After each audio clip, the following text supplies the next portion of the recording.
C'était ma première année à l'université. Je venais de finir de déballer toutes mes affaires dans ma chambre et ma famille venait de partir. Plus tard dans la journée, mon colocataire est enfin arrivé et, dès le départ, j'ai su que ce gars était la personne la plus socialement inepte que j'ai jamais rencontrée. Je me suis présenté comme Dan en tendant le bras pour une poignée de main. Il a hésité, regardé mon bras comme s'il ne comprenait pas au début, puis il a ri et a dit « Oh !» avant de me donner une poignée de main presque molle, comme un poisson mort. J'ai dû lui demander son nom parce qu'il ne me l'avait même pas dit quand nous nous sommes serrés la main. Il s'appelait Dale. J'ai essayé de faire la conversation, mais il répondait à mes questions par « oui » ou « non », en riant ou en souriant parfois de manière gênante. En quelques minutes, nous étions tous les deux assis sur nos lits avec nos ordinateurs portables, sans nous parler. J'étais contrarié et je prévoyais de demander à changer de colocataire. N'importe qui serait mieux que Dale, pensais-je. Dale n'était qu'un gamin vraiment maladroit, mais j'ai vite appris qu'il était bien plus que ça. J'ai rencontré d'autres étudiants de mon étage et ils semblaient cool, ce qui était bien. Je suis revenu à ma chambre après avoir exploré le campus la première nuit pour trouver Dale toujours dans la même position que quand j'étais parti. J'ai dit « Salut Dale, quoi de neuf ?» et il n'a pas répondu, ce qui ne m'a pas surpris. Il était 21h30. Je n'avais rien à faire. Alors j'ai éteint la lampe de mon côté de la chambre et je suis allé me coucher. Je ne me suis pas endormi tout de suite, cependant. Dale est resté sur son ordinateur jusqu'à 3h du matin. Quand il a enfin fermé son portable, je me suis endormi assez vite, mais je me suis réveillé dans l'heure. Les stores de notre chambre avaient été ouverts et la lumière de la lune qui History Core infiltrait rendait tout visible, y compris Dale assis au bord de son lit en train de me regarder. Je me suis assis, je me suis frotté les yeux et j'ai dit « Dale, qu'est-ce que tu fous, bon sang ?» Il a murmuré « Désolé » et s'est allongé. Le lendemain matin, je me suis réveillé et Dale s'était déjà levé. J avait l'impression que c'était la première fois qu'il quittait la chambre. C'était un samedi, le premier samedi de l'année, ce qui signifiait l'orientation et toutes les festivités du campus. Pendant l'orientation, alors que mon groupe passait devant les jardins de l'école, j'ai entendu 2 étudiants devant moi dire « Qu'est-ce que ce gamin fait là-dedans ?» J'ai vu de qui il parlait. C'était Dale, littéralement assis dans la terre derrière un buisson, en train de frotter l'écorce d'un arbre avec sa main. Le responsable de l'orientation ne l'a pas remarqué, sinon je suis sûr qu'il aurait dit quelque chose. Je suis passé sans rien dire, en fin de compte en disant aux 2 gars que j'avais entendus qu'il était mon colocataire, comme moyen de lancer une conversation et peut-être de me faire des amis. Ils se sont excusés pour moi. Aucun de nous ne savait vraiment si c'était approprié de rire ou non, mais nous l'avons fait. Je me suis lié d'amitié avec ces 2 gars et nous avons prévu de nous retrouver ce soir-là. J'ai aussi appris en rentrant à ma chambre que l'école m'avait trouvé un autre colocataire. Les choses semblaient s'arranger rapidement pour le mieux. Je suis sorti de la chambre ce soir-là pour rejoindre les 2 gars que j'avais rencontrés. Et quand je suis revenu, Dale était assis sur la chaise de bureau face à la porte. J'ai dit « Oh, salut, quoi de neuf ?» Il a répondu « Rien », de manière très factuelle. Je me suis assis sur mon lit, j'ai ouvert mon ordinateur et je me suis rendu compte que j'avais oublié de le verrouiller. J'ai aussi réalisé que tous mes emails avaient été ouverts. Des emails que j'étais presque sûr de ne pas avoir lus et que plein de dossiers avaient été ouverts. Dale avait dû fouiller dans mon ordinateur pendant que j'étais sorti. Quand je lui ai demandé s'il l'avait fait, il a répondu « non » très fort, une demi-seconde après que j'ai fini ma question. Je le lisais comme un livre ouvert. Ce gamin flippant était littéralement en train de fouiller mon ordinateur pendant que j'étais absent. Je savais qu'il l'avait fait, mais je n'ai pas insisté. J'étais prêt à aller me coucher, alors en allant dans mon lit chercher mon pyjama, j'ai eu l'impression que tous mes vêtements avaient été déplacés. Je savais que je serais parti pour de bon le lendemain, alors je n'ai rien dit. Je me suis réveillé au milieu de la nuit, au bruit d'une fermeture éclair. Je me suis assis et j'ai vu Dale par terre en train de fouiller dans mon sac. J'ai allumé la lampe cette fois en le confrontant à ce sujet. Il a fait l'idiot en disant « Je pense que tu as ma brosse à dents par erreur ». C'était la chose la plus proche de l'esprit qu'il ait montré jusqu'alors. Pourtant, je savais qu'il mentait et qu'il y avait quelque chose qui n'allait pas chez lui. Donc, je ne pouvais pas devenir physique avec lui. Le lendemain, j'ai rencontré mon nouveau colocataire dans le même bâtiment et tout s'est bien passé. Le dimanche soir, après une conversation décente avec mon colocataire, qui n'était pas un papillon social, mais qui valait des miles mieux que Dale, nous avons tous les deux éteint nos lumières et sommes allés nous coucher. Pour la 3e nuit d'affilée, je me suis réveillé à une heure bizarre de la nuit à cause d'un bruit étrange. C'était un bruit de clic bizarre. Il n'était pas régulier, mais je l'entendais au moins 2 fois toutes les 30 secondes. Je me suis levé en espérant trouver quelque chose d'innocent comme un sac lourd appuyant sur une planche faible du sol, ou même une souris, mais en inspectant la chambre, j'ai réalisé que le son venait en fait de l'autre côté de la porte. La veilleuse dans la zone commune était toujours allumée, donc, quand j'ai regardé par le judas, j'ai pu voir le crâne de la personne debout de l'autre côté de notre porte. Elle regardait vers le bas, donc je ne voyais pas son visage, mais maintenant que j'y faisais attention, je réalisais que les petits clics venaient en fait de la poignée de porte. J'étais sûr que la personne essayait de déverrouiller la porte. J'ai composé le numéro de la police du campus et ils sont arrivés en moins de 5 minutes dans la salle commune. Ce n'est qu'à ce moment-là que je me suis enfin senti assez en sécurité pour ouvrir la porte. J'ai trouvé les officiers avec Dale, menottés. J'avais le sentiment que c'était lui. Je leur ai tout raconté. Qu'il était mon ancien colocataire, qu'il fouillait dans mes affaires et que j'avais changé de dortoir pour l'éviter, avant de le retrouver en train d'essayer de s'introduire dans mon nouveau dortoir. Ils l'ont emmené. Je ne sais pas ce qui lui est arrivé après ça, mais je ne l'ai jamais revu. Il a sûrement été suspendu pour le semestre ou expulsé. J'ai passé le reste de mes années à université comme n'importe qui d'autre. Cependant, l'expérience cauchemardesque que j'ai vécue avec Dale me revient encore à l'esprit de temps en temps. Je suis allé à l'université de Binghamton pendant 2 ans. J'ai rapidement formé un grand groupe d'amis là-bas et nous sortions tous les week-ends. Un vendredi soir d'octobre, comme mon groupe n'avait rien de prévu, moi et 2 autres amis proches avons décidé de traîner dans la réserve naturelle de l'école, près du lac. Il y avait une petite clairière sur le côté éloigné du lac, parfaite pour faire des feux, car elle était très loin de la vue de l'école ou des agents de sécurité du campus. Les étudiants venaient parfois ici pour fumer, boire et faire d'autres drogues, mais pas si souvent. C'était un endroit relativement inconnu, et ça nous plaisait.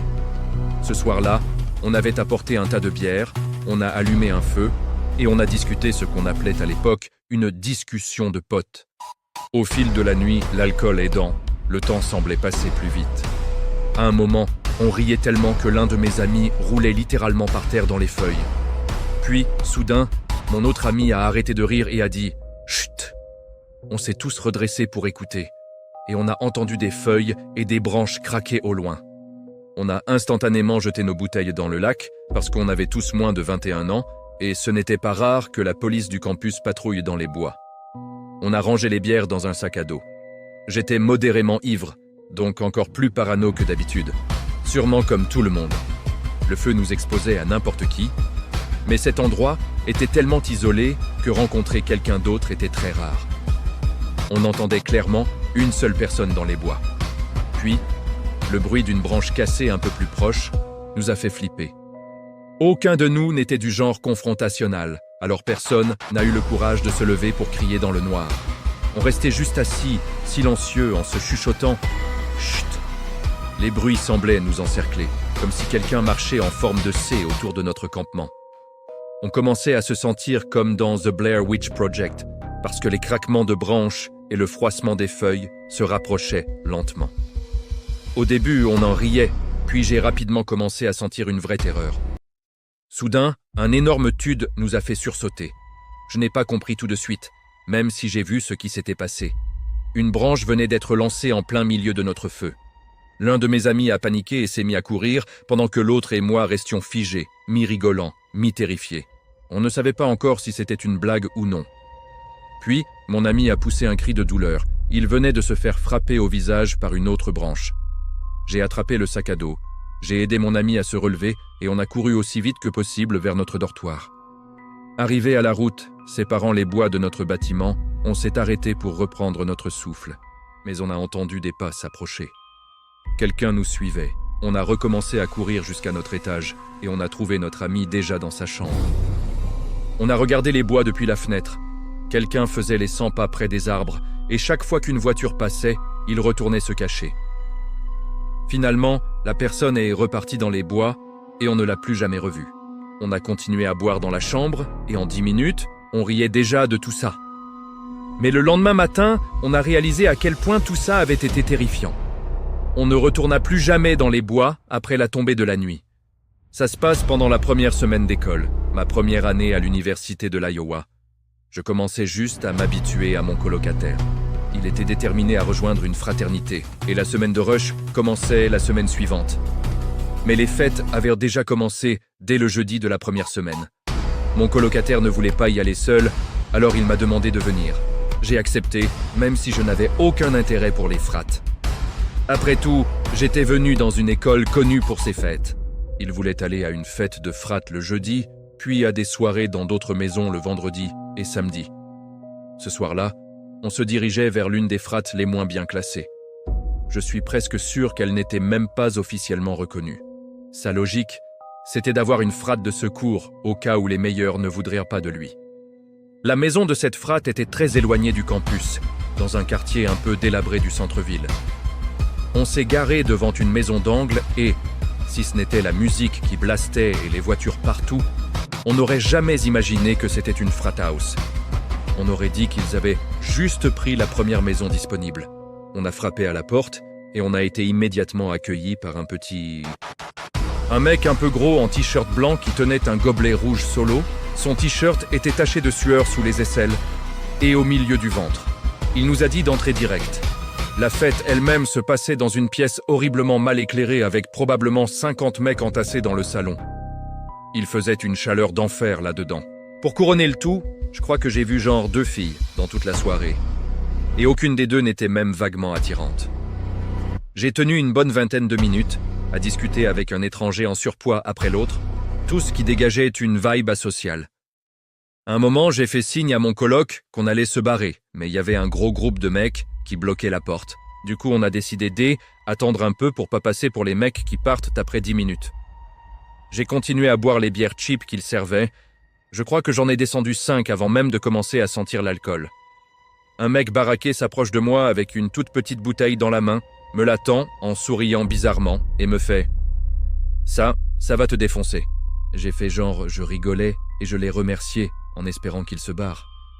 Mais non, il est resté planté là à me regarder comme s'il attendait que je boive. Du coup, je l'ai bu. Il y avait genre l'équivalent de 2 shots d'une alcool fort quelconque. Le mec a commencé à me parler, et à chaque fois que j'essayais de m'éclipser, il me ramenait dans la conversation, qui était à sens unique de toute façon. Très vite, tout est devenu flou. Je me souviens d'avoir eu un gros vertige d'un coup, et que la pièce semblait devenir encore plus sombre. C'est le dernier truc dont je me souviens avant de me réveiller dans une chambre noire, allongé sur un lit. J'entendais encore la musique étouffée derrière la porte fermée. Donc, je savais que j'étais toujours dans la maison de la fraternité. La chambre était vraiment très sombre, mais je distinguais quand même quelques meubles et la porte d'un petit placard. Pas grand-chose d'autre. Et malgré la musique qui cognait, j'ai entendu le bruit d'un sac plastique qu'on écrase dans le placard, comme si quelqu'un avait marché dessus par erreur. Je me suis barré en courant de cette chambre. J'ai descendu les escaliers en 4e vitesse et je suis retourné dans le salon bondé. J'ai chopé mon coloc et je l'ai poussé dehors en passant à côté du groupe de mecs qui étaient toujours en cercle juste à côté de la porte. Dans la voiture sur le chemin du campus, je dis à mon coloc que je venais de me faire droguer. Il a failli appeler les flics direct, mais je lui ai dit que c'était inutile et con. Il m'a posé une question hyper gênante. Est-ce qu'ils t'ont fait quelque chose ? Je ne ressentais aucune douleur et mes vêtements étaient toujours là dans le bon sens, donc j'ai supposé que non. Quand j'ai regardé l'heure, je me suis rendu compte que je n'avais été dans les vapes que 10 minutes maximum. La merde que le mec m'avait filée devait être bidon ou quoi, Dieu merci. Ça, c'était mon expérience universitaire en allant à une soirée de fraternité underground, un peu ghetto, et ça reste l'expérience la plus flippante de toute ma vie. J'avais une chambre individuelle mon premier semestre de 2e année. Elle était au coin de l'étage, un peu à l'écart des autres chambres. Il fallait tourner dans un petit couloir pour voir la porte. C'était cool parce que je pouvais quand même parler avec les potes de l'étage, inviter du monde et avoir la paix quand je bossais ou quand je voulais dormir. Quelques semaines après la rentrée, j'étais en train de réviser pour un examen de bio. Le silence a été interrompu par un bruit. Ça m'a pris un moment pour capter que quelqu'un tapait légèrement à la porte. Tellement légèrement que je l'avais presque pas entendu. J'ai crié « Entre !» Rien. Je me lève, j'ouvre, personne. Je vais jusqu'au coin du couloir pour regarder dans le grand corridor, personne. Clairement, quelqu'un se foutait de ma gueule. Je retourne me coucher et je continue de bosser, cette fois en laissant la porte ouverte. Plus personne. Le lendemain soir, quelques minutes après avoir éteint la lampe pour dormir, les coups reviennent, mais cette fois c'est plus fort. C'est vraiment du toc-toc. Je demande « Qui c'est ?» Les coups s'arrêtent, personne répond.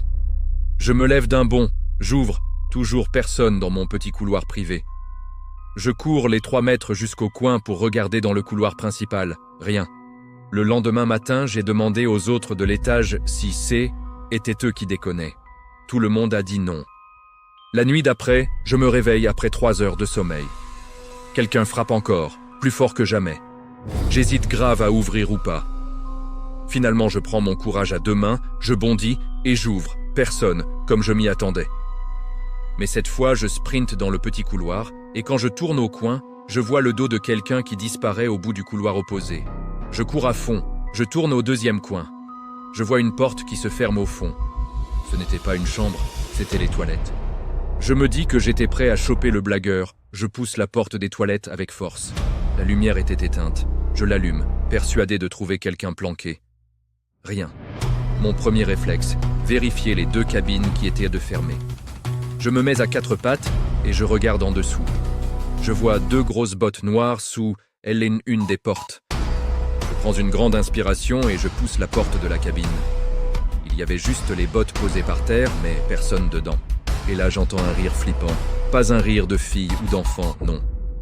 Un rire de vieux fou, genre le rire d'un mec complètement dérangé. Tout mon courage s'est évaporé d'un coup. J'ai eu la peur de ma vie. Je me suis barré en courant jusqu'à ma chambre, j'ai claqué la porte. Je me suis remis dans mon lit et j'ai commencé à envoyer des messages à tous mes potes. Évidemment, tout le monde dormait. Les coups ont recommencé une dernière fois cette nuit-là. Je n'ai pas répondu, ça a duré environ 30 secondes, et puis plus rien. Le lendemain, j'ai parlé à tout l'étage. Personne n'avait entendu de coups. Tout le monde jurait que ce n'était pas eux. Ils avaient l'air sincères. Je ne saurais jamais pourquoi cette personne, ou cette chose, m'a choisi, ni qui c'était. Vu les bottes et le rire que j'ai entendu, c'était clairement un homme âgé. Et ça me fout encore les boules aujourd'hui.